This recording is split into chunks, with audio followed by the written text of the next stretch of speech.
اعوذ باللہ من الشیطان الرجیم بسم اللہ الرحمن الرحیم الحمد للہ رب العالمین والصلاة والسلام علی سید الانبیاء والمرسلین وعلی آلہ الطیبین الطاہرین المعصومین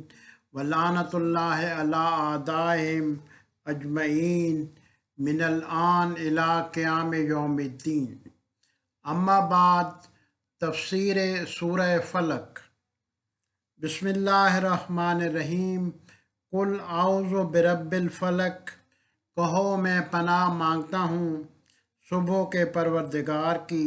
من شر ما خلق، ہر اس شر سے جو کہ خلق کیا گیا،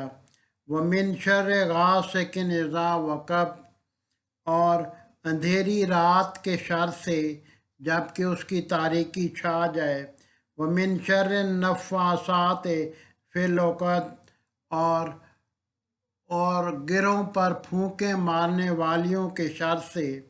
ومن شر حاسد اذا حسد، اور حاسد کے شر سے جب کہ وہ حسد کرے۔ کہ اس صورت میں ایک خاص کنسیپٹ، ایک خاص تصور بیان کیا گیا ہے، اور وہ استعاذہ کا تصور ہے کہ استعاذہ یعنی اللہ کے ہاں پناہ چاہنا۔ تو اللہ کے ہاں پناہ چاہنے سے کیا مراد ہے اور اس کی کیا ضرورت ہے، کہ اس بارے میں ہم ذرا تفصیل سے گفتگو کریں گے اور اس کا تفسیری نقطہ نظر سے جائزہ لیں گے کہ اللہ تعالیٰ سے پناہ چاہنا۔ اس بارے میں 3 نقطے ایسے ہیں جو کہ بہت زیادہ اہم ہیں۔ کہ پہلی بات یہ ہے کہ استعاذہ انسانی زندگی کے لیے ضروری چیز ہے، یعنی اللہ کی پناہ چاہنا، اپنے آپ کو اللہ کی پناہ میں دینا، کہ انسانی زندگی کی ایک ضرورت ہے، کہ باقی موجودات کی بھی ضرورت ہے، لیکن خصوصی طور پہ انسانوں کی ایک ضرورت استعاذہ ہے، یعنی اللہ کی پناہ چاہنا ہے، اللہ کی پناہ سے کی مدد میں، اس کی حفاظت میں آ جانا ہے۔ تو اللہ کی پناہ وہ کس چیز سے کی جائے، کہ اللہ کی پناہ جو ہے وہ ہر شر سے کی جا رہی ہے۔ اس صورت کے اعتبار سے، اس صورت کی تفسیر کے حساب سے، کہ ہر شر جو کہ اس کائنات میں موجود ہے اور جس سے انسانی زندگی کو خطرہ ہے، کہ اس سے پناہ طلب کی جا رہی ہے۔ مثلاً اس زندگی میں، انسانی زندگی میں بے شمار فتنے اٹھتے ہیں جو کہ شر کی مثال ہیں، تو ہر فتنے سے وہ اللہ کی پناہ طلب کی جا رہی ہے، اللہ کی پناہ مانگی جا رہی ہے۔ کہ کئی بلائیں، کئی مصیبتیں، کئی دکھ آتے ہیں کہ جن میں شر کا پہلو ہوتا ہے، تو اس ہر آفتوں، ہر بلاؤں سے اللہ تعالیٰ کی پناہ مانگی جا رہی ہے۔ یعنی انسانی زندگی کا نظام ایسا ہے کہ اس میں شر کی کچھ چیزیں وہ نظر آتی ہیں کہ جن سے نجات پانے کے لیے انسان کے پاس کوئی راستہ ہونا چاہیے، کہ انسان کے پاس ہر شر کی پہچان کی بنیاد بھی موجود نہیں ہے۔ بعض دفعہ شر ہوتا ہے لیکن وہ اسے محسوس نہیں کر سکتا، وہ اس کی پہچان نہیں کر سکتا۔ بعض دفعہ وہ اس کی پہچان بھی کر لیتا ہے لیکن وہ اس کو دفع کرنے کے، اپنے آپ سے ہٹانے کے، یا اپنے آپ کو اس سے بچانے کے قابل نہیں ہوتا۔ تو اس لیے استعاذہ کی ضرورت ہر انسان کو زندگی کے ہر موڑ پر پڑتی ہے، جس کو اس صورت نے اپنا موضوع بنایا ہے کہ قل اعوذ برب الفلق، کہ صبح کے پروردگار کے، کہ فلق کا مطلب کہ شگافتہ کرنا ہے، چونکہ رات میں تاریکیاں چھائی ہوتی ہیں تو تاریکیاں دو قسم کی ہوتی ہیں۔ ایک ظاہری رات کی تاریکی ہے جو صبح کی سفیدی سے شکافتہ ہو جاتی ہے، دور ہو جاتی ہے، اور کچھ معنوی دنیا کی تاریکیاں ہوتی ہیں، برائیوں کی تاریکیاں ہوتی ہیں، فتنہ و فساد کی تاریکیاں ہوتی ہیں۔ اسی طرح کہ کچھ باطل علوم ہیں کہ جن کی تاریکیاں ہوتی ہیں، جس طرح جادو کی تاریکیاں ہوتی ہیں، کہ جس طرح شعبدہ بازی کی تاریکیاں ہوتی ہیں، کہ جس طرح گروں پر پھونکنے والی عورتوں کے جو اوراد ہوتے ہیں ان کی تاریکیاں ہوتی ہیں، کہ یہ جو حرام علوم ہیں کہ ان کی مثالیں دی گئی ہیں کہ یہ بھی شر ہیں، کہ ان سے بھی قرآن نے وہ منع فرمایا ہے، یا انسانیت کو نقصان پہنچانے والے جتنے علوم ہیں، جتنی چیزیں ہیں وہ ساری شر ہیں کہ جن سے اس صورت میں ان سے منع کیا گیا ہے، چاہے وہ مادی صورت میں موجود ہوں، چاہے وہ معنوی صورت میں موجود ہوں، کہ ہر شر سے اللہ تعالیٰ کی پناہ چاہی جا رہی ہے۔ یعنی جس چیز سے پناہ مانگی جا رہی ہے وہ شر ہے، اور جس وجود کے ساتھ وہ پناہ مانگی جا رہی ہے وہ خیر محض ہے، کہ خیر محض کے بغیر شر سے پناہ ممکن نہیں ہے، کہ نیکی یعنی مکمل نیکی، اور مکمل نیکی جو ہے وہ صرف ذات خدا کے ساتھ ممکن ہے۔ تو اس لیے ذات خدا کی کہ رب قل اعوذ برب الفلق کی، کہ وہ رب جس نے فلک کو شگافتہ کیا، جس نے سپیدہ سحری کو، جس نے صبح کی سفیدی کو ظاہر کیا، رات کی تاریکی کو دور کیا، کہ وہی ہمارے وجود کو جتنے خطرات ہیں، انسانی زندگی کو، انسانی معاشرے کو جتنے خطرات، جتنے فتنے، جتنی بلائیں آتی رہتی ہیں، جس طرح آج کل کورونا وائرس کی بلا ہے، تو اس سے بھی پناہ مانگنے کا حقیقی سہارا خیر محض ہے، کہ مکمل ترین نیکی ہے جو کہ ذات خدا سے وابستہ ہے، کہ جس کا تعلق ذات خدا سے ہے، اللہ تعالیٰ سے ہے۔ اس لیے اس سے پناہ مانگنے کی ضرورت ہے، کہ اس کی پناہ تمام فتنوں سے، تمام مصیبتوں سے اس کے حل کا باعث ہے۔ کہ شر کے بارے میں یہ کہا جاتا ہے کہ شر نسبتی ہوتی ہے، یعنی ایک چیز کسی ایک کے لیے وہ خیر کا باعث ہوگی، نیکی کا باعث ہوگی، لیکن وہی چیز کسی دوسرے کے لیے وہ شر کا باعث ہو سکتی ہے۔ جس طرح بارش کی مثال ہے کہ اگر فصل کٹ رہی ہو، پکی ہوئی ہو، تو کسان کے لیے وہ نقصان کا باعث ہوتی ہے، جبکہ عام لوگوں کے لیے جو کہ گرمی سے گھبرا رہے ہوں وہ خیر یعنی اچھائی کا باعث ہوتی ہے۔ تو خیر و شر کا نسبتی ہونا ثابت ہے، کہ ایک نسبت کے مثلا سانپ کو دیکھ لیں کہ سانپ اپنی ذات کے لیے نیک ہے، خیر ہے، کہ اپنی ذات کے لیے اچھا ہے، کہ اپنے بچوں اور اپنے انڈوں کے لیے اچھا ہے، لیکن وہی سانپ اگر کسی انسان کو کاٹ لے تو اس کا زہر جو ہے وہ یا تو اس کی موت کا باعث بنتا ہے، یا اس کے لیے بیماری کا اور درد کا باعث بنتا ہے۔ تو یہ اس انسان کے لیے شر ہے، لیکن اپنے لیے وہ خیر ہے۔ تو خیر و شر کا نسبتی ہونا، ریلیٹیو ہونا بھی ثابت ہے۔ اس کے علاوہ کہ حکماء میں ایک تصور پایا جاتا ہے کہ شر جو ہے وہ عدمی ہے، یعنی شر کا اصلاً کوئی وجود نہیں ہے، کہ اصلی طور پہ کسی چیز کا مکمل شر ہونا وہ ممکن نہیں ہے جب تک اس کے ساتھ وہ خیر کا وجود نہ ہو، کیونکہ مکمل شر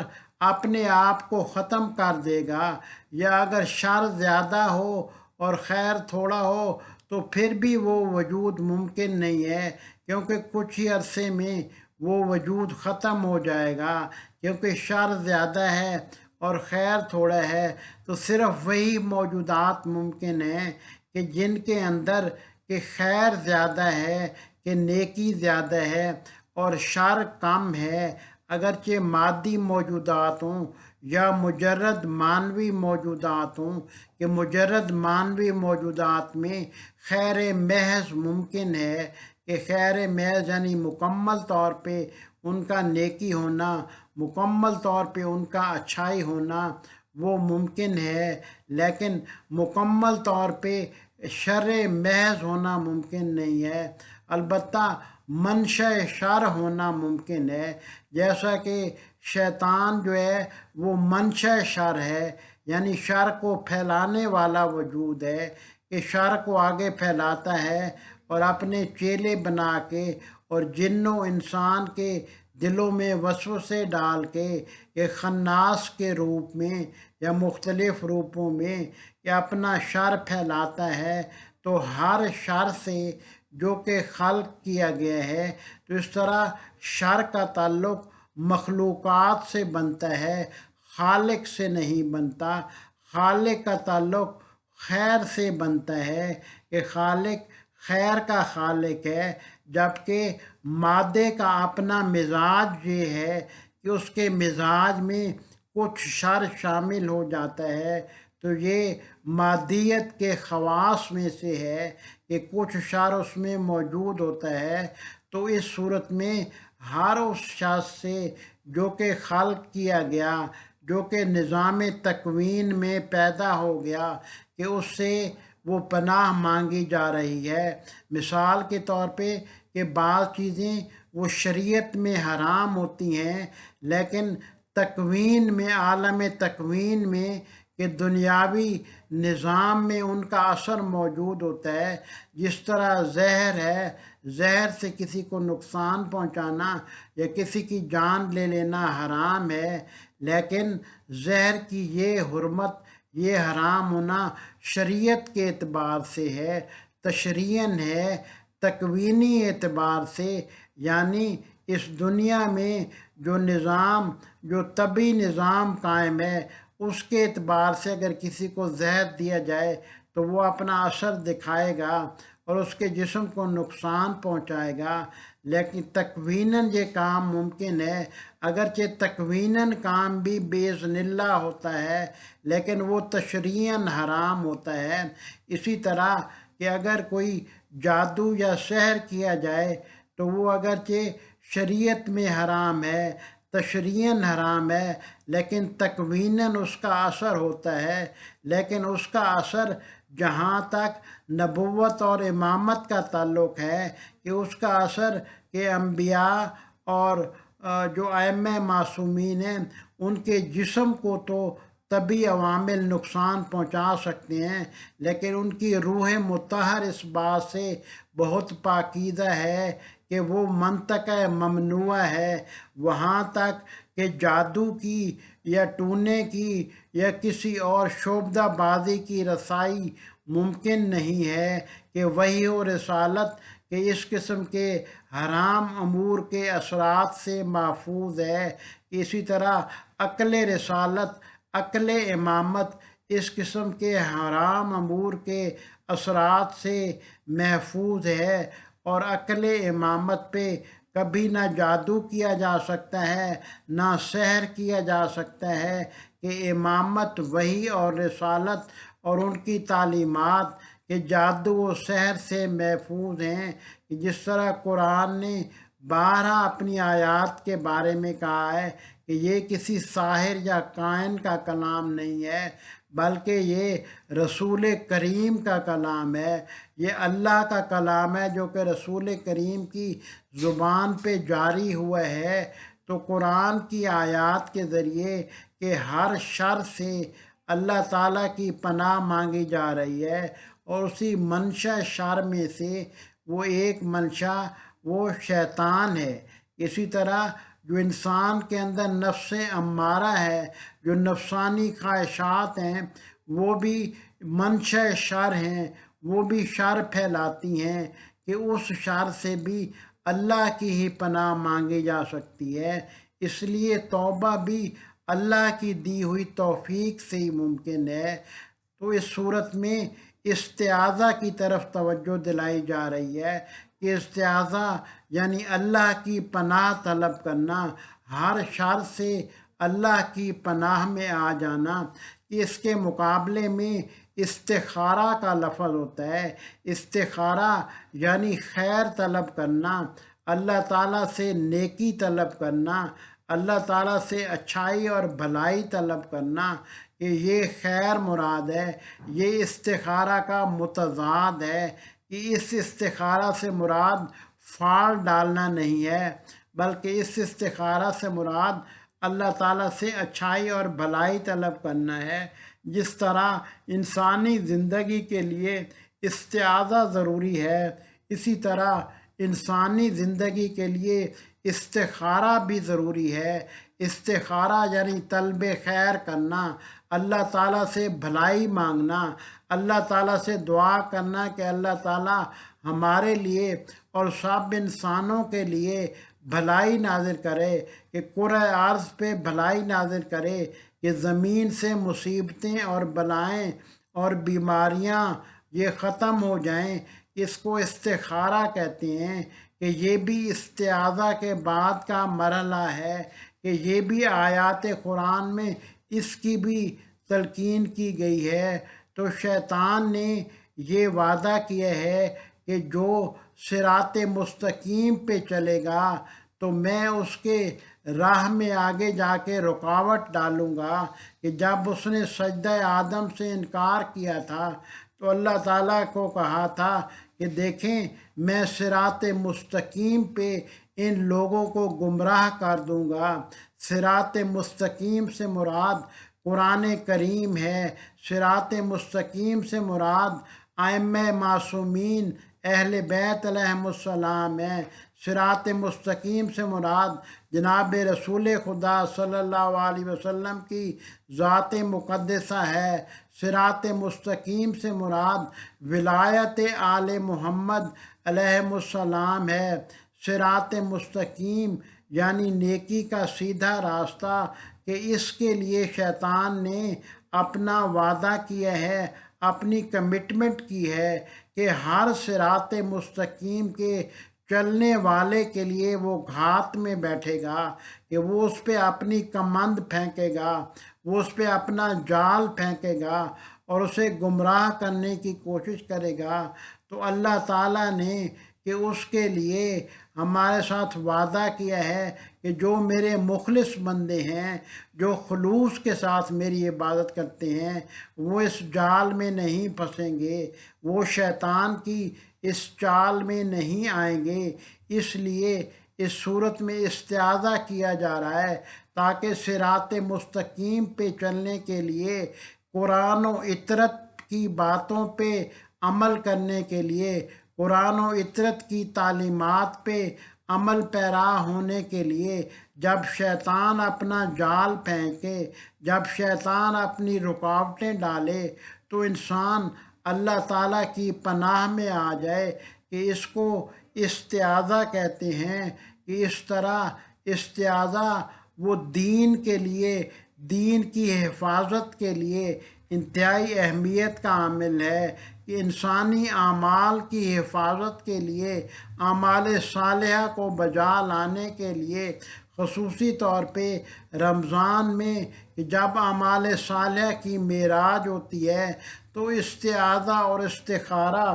دونوں کی ضرورت ہوتی ہے، کیونکہ انسان ذاتی طور پہ ہر خطرے کو پہچان نہیں سکتا اور ہر خطرے کا دفاع اور ادراک بھی نہیں کر سکتا۔ اس لیے اپنے آپ کو اللہ کے سپرد کر دینے کی ضرورت ہے، کہ اللہ سے دعا مانگنی چاہیے کہ اللہ ہر برائی سے محفوظ رکھے، کہ اللہ سے استعاذہ کرنا چاہیے کہ اے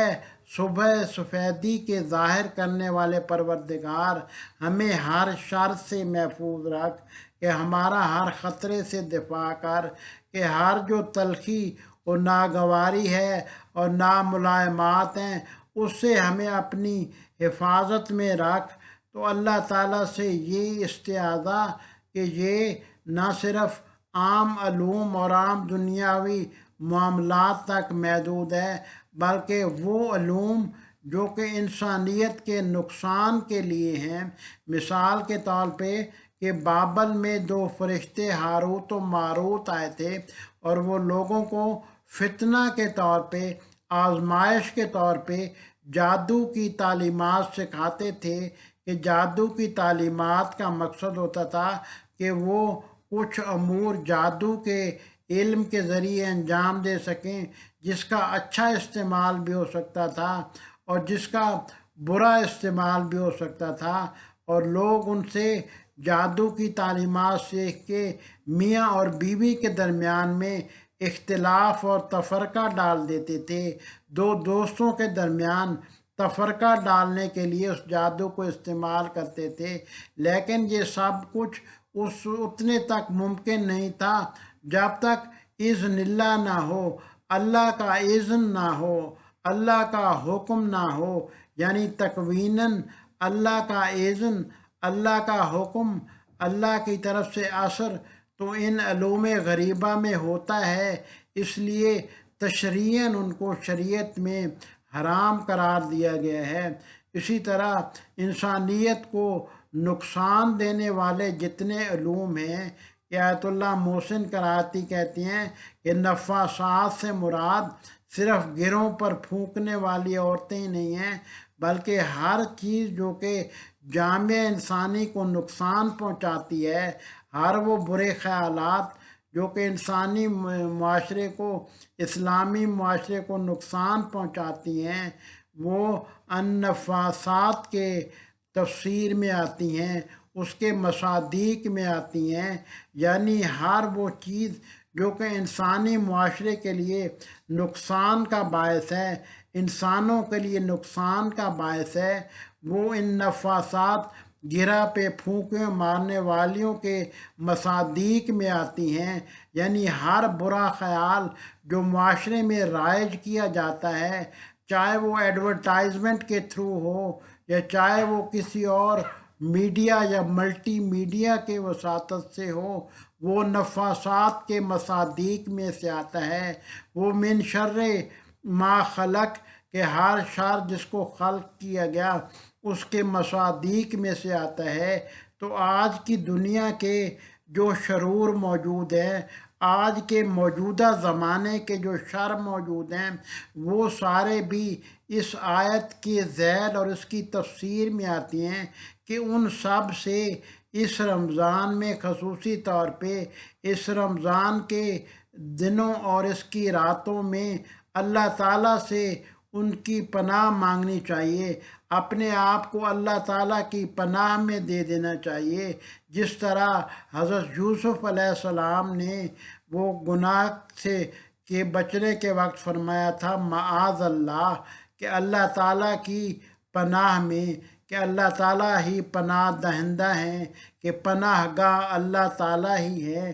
معاذ اللہ و استعذ باللہ میں فرق ہے، اگرچہ یہ فرق بہت ادق ہے اور بہت جو ہے وہ انتہائی باریک ہے، لیکن قرآن نے اپنے الفاظ کے استعمال میں کہا ہے کہ جب بھی قرآن کی تلاوت کی جائے تو اس وقت اللہ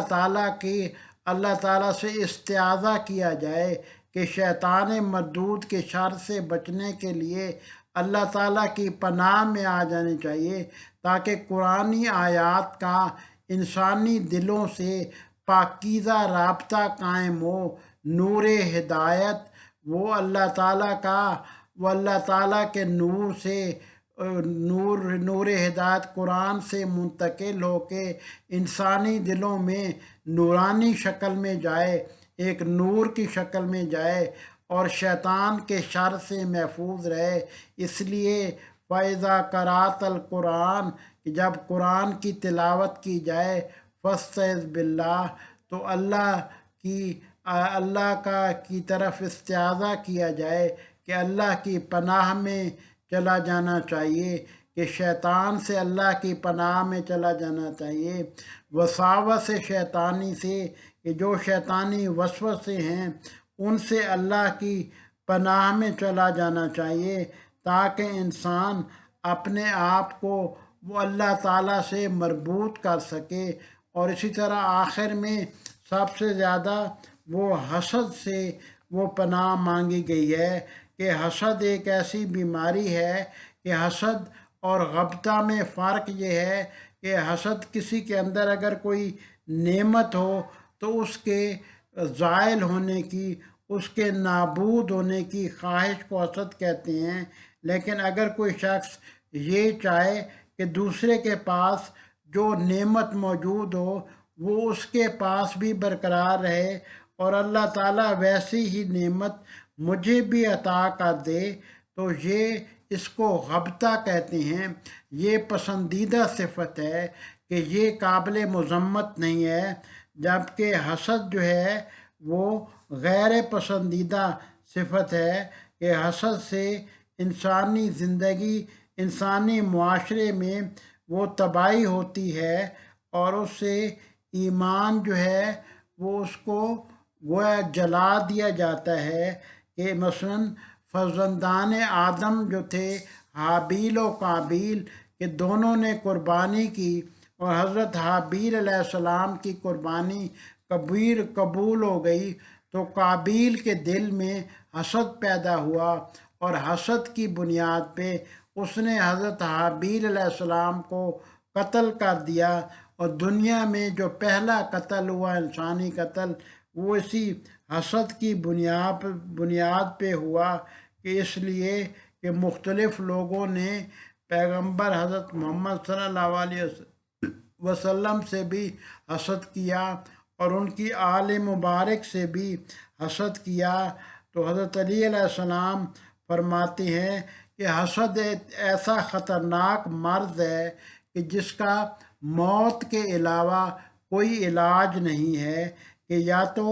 محسود جو ہے جس سے حسد کیا جا رہا ہے یا اسے موت آ جائے، یا جو حسد کر رہا ہے یا اسے موت آ جائے، تو تب جا کے اس سے نجات ملتی ہے۔ کیونکہ اگر کوئی حسد پہ قائم رہے گا تو حسد جو ہے وہ اس کو ہمیشہ وہ شر کی طرف اکساتا رہے گا۔ اور امام جعفر صادق علیہ السلام سے حدیث ہے کہ ان الکفر اصلہ الحسد، کہ کفر کی جو اصل ہے، جو جڑ ہے، وہ حسد میں ہے۔ تو بہت سے کفار صرف رسول اللہ صلی اللہ علیہ وسلم سے حسد کی بنا پہ ان سے کفر اختیار کیے ہوئے تھے، اس لیے کہ حسود جو ہے وہ اہل تواضع اور تشکر نہیں ہوتے، کہ نہ وہ تواضع کرتے ہیں جو کہ مومنین کی صفت ہے، اور نہ تشکر کرتے ہیں، اور دوسروں کے اندر جو کمالات ہوتے ہیں ان کی نابودی کی خواہش کرتے ہیں اور ان کے ساتھ دشمنی کرتے ہیں، اور اس طرح وہ حسد کے گناہ کے مرتکب ہوتے ہیں۔ تو حسد کرنے والا معمولاً منافق ہوتا ہے، کیونکہ حضرت علی علیہ السلام فرماتے ہیں کہ اپنے ظاہر میں وہ دوستی کا اظہار کرتا ہے لیکن اس کے دل میں کینہ و بغض ہوتا ہے، تو اس لیے حسد جو ہے وہ منافقت کو ظاہر کرتا ہے، کہ حسد جو ہے وہ خاندان نبوت سے بھی کیا گیا، اور حسد جو ہے وہ مختلف نعمات پہ وہ لوگ ایک دوسرے سے آپس میں بھی کرتے رہتے ہیں، کہ جس طرح مثلاً کچھ انبیاء تھے جنہوں نے اپنی دعائیں مانگی تھیں تو انہوں نے صرف نعمتیں مانگی تھیں، کسی کی نعمت کا زوال نہیں مانگا تھا۔ تو یہ پسندیدہ صفت ہے، یہ مومنین کی پسندیدہ صفت ہے کہ اپنے لیے نعمتوں کی دعائیں کی جائیں لیکن دوسرے سے زوال نعمت، اس کی نعمت کی نابودی کی دعا نہ کی جائے۔ مثلاً حضرت سلیمان علیہ السلام نے کہ ایسے ملک کی دعا مانگی لا ینبغی لأحد، کہ جو ان کے بعد کسی کو نصیب نہ ہو۔ اسی طرح حضرت علی علیہ السلام وہ دعائے کمیل میں کہتے ہیں کہ وجعلنی من احسن عبیدک، کہ ہمیں اپنے بہترین بندوں میں شامل کر، نصیباً عندہ کا، ہمارے پاس اپنا وہ حصہ لگا دے، و اقربہم منزلۃ من کا، اور اپنے نزدیک اقرب قریب ترین ہمارا مقام و مرتبہ قرار دے،